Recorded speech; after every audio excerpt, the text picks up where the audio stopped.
एक समय की बात है। हरे भरे जंगल के बीच में राज नाम का एक छोटा लड़का और माया नाम की एक दयालु लड़की रहती थी। वे अविभाज्य मित्र थे जो अपने दिन जंगल के आश्चर्यों की खोज में बिताते थे।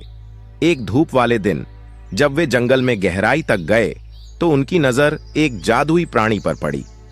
परी नाम का एक बुद्धिमान बात करने वाला तोता। परी ने अपने जीवंत पंखों और चमकती आंखों से बताया कि उसके पास एक विशेष शक्ति है, जंगल के सभी प्राणियों की भाषा समझने की क्षमता। उत्सुक होकर राज और माया ने अपने आकर्षक घर के छिपे हुए आश्चर्यों की खोज के लिए परी के साथ यात्रा पर निकलने का फैसला किया। जैसे ही वे जंगल के बीचों बीच पहुंचे, उनका सामना मुन्ना नाम के एक शरारती बंदर और बाम्बी नाम के एक कोमल हिरण से हुआ। साथ में नए दोस्त जंगल में घूमते रहे और उनसे मिले प्रत्येक प्राणी के अनूठे गुणों के बारे में सीखते रहे। एक दिन समूह की नजर एक प्राचीन पेड़ पर पड़ी जिसमें गुरु नाम का एक बुद्धिमान बूढ़ा उल्लू रहता था।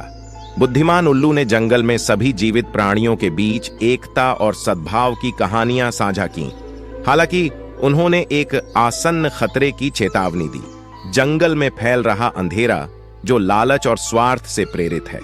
अपने घर की रक्षा के लिए दृढ़ संकल्पित राज, माया, परी, मुन्ना और बाम्बी ने आसन्न खतरे का सामना करने का फैसला किया। उन्हें पता चला कि विक्रम नाम के एक चालाक लोमड़ी के नेतृत्व में जानवरों का एक समूह अपने फायदे के लिए जंगल के संसाधनों का दोहन कर रहा है, जिससे एक समय सौहार्दपूर्ण रहने वाले निवासियों के बीच दरार पैदा हो रही है। दोस्तों को एहसास हुआ कि जंगल को बचाने के लिए उन्हें विभिन्न पशु समुदायों के बीच की खाई को पाटने की जरूरत है। परी की सभी प्राणियों के साथ संवाद करने की क्षमता के साथ वे मध्यस्थता करने और समझ को बढ़ावा देने के लिए निकल पड़े।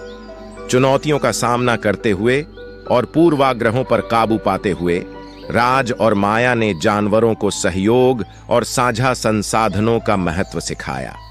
मुन्ना की शरारती हरकतों और बाम्बी के सौम्य व्यवहार ने बाधाओं को तोड़ने और विविध जंगल निवासियों के बीच दोस्ती को बढ़ावा देने में महत्वपूर्ण भूमिका निभाई। जैसे जैसे उन्होंने साथ मिलकर काम किया, जंगल ठीक होने लगा। एक बार विभाजित पशु समुदाय अपने साझा घर की रक्षा के लिए सेना में शामिल हो गए। चालाक लोमड़ी विक्रम ने सकारात्मक बदलाव देखा और एकता के आकर्षण का विरोध नहीं कर सका। समय के साथ उन्होंने भी अपने स्वार्थी तरीकों को त्याग दिया और जंगल को संरक्षित करने के सहयोगात्मक प्रयासों में शामिल हो गए। दोस्तों ने जानवरों के साथ मिलकर उनकी सफलता का जश्न मनाया। गुरु बुद्धिमान बूढ़े उल्लू ने उनके प्रयासों की सराहना की और उन्हें याद दिलाया कि असली जादू समझ, करुणा और सहयोग में है। जंगल एक बार फिर फला फूला और राज, माया, परी, मुन्ना, बाम्बी और उनके साथ